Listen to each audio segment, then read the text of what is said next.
Hello students, today I will teach you about the power amplifiers. So let's start with basic definition.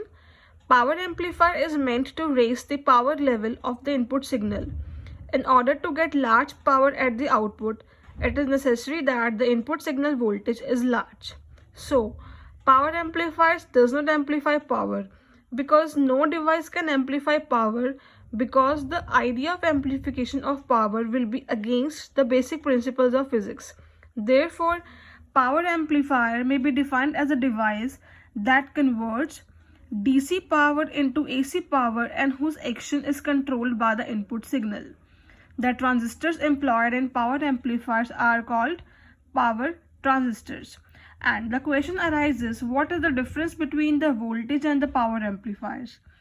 The primary function of voltage amplifier is to raise the voltage level of the signal, and the basic principle of power amplifier is to deliver a large amount of power and such that it can handle large currents.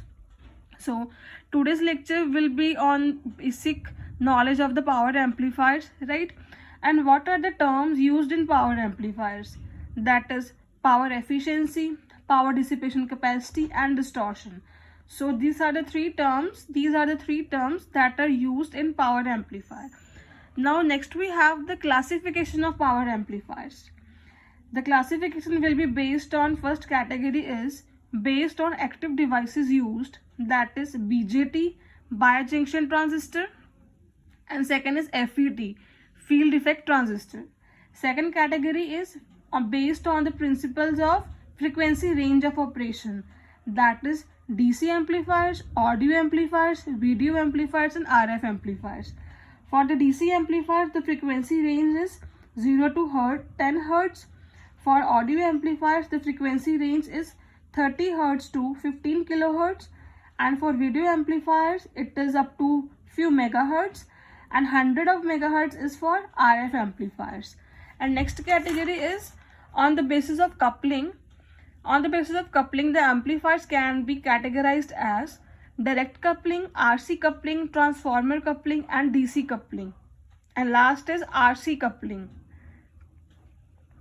LC coupling is also used in this category.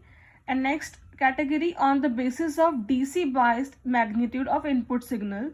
These are the most important category and classification of power amplifiers, that is class A amplifier, class B amplifier, class AB amplifier, class C amplifier, and the last is class D amplifier.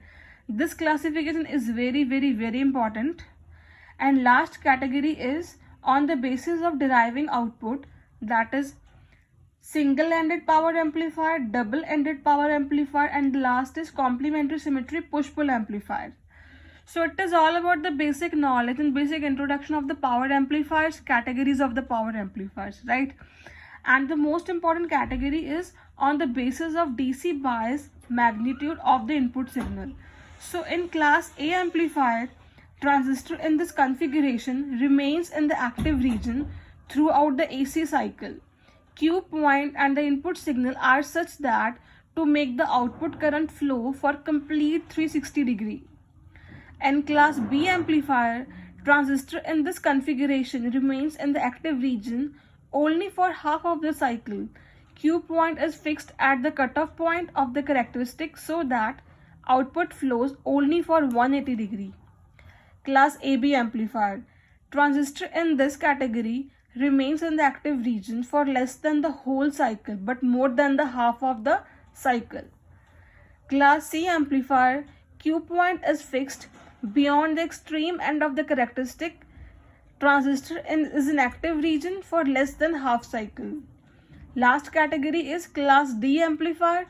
They are designed to operate with digital signals only. The overall efficiency is very high, above 90%.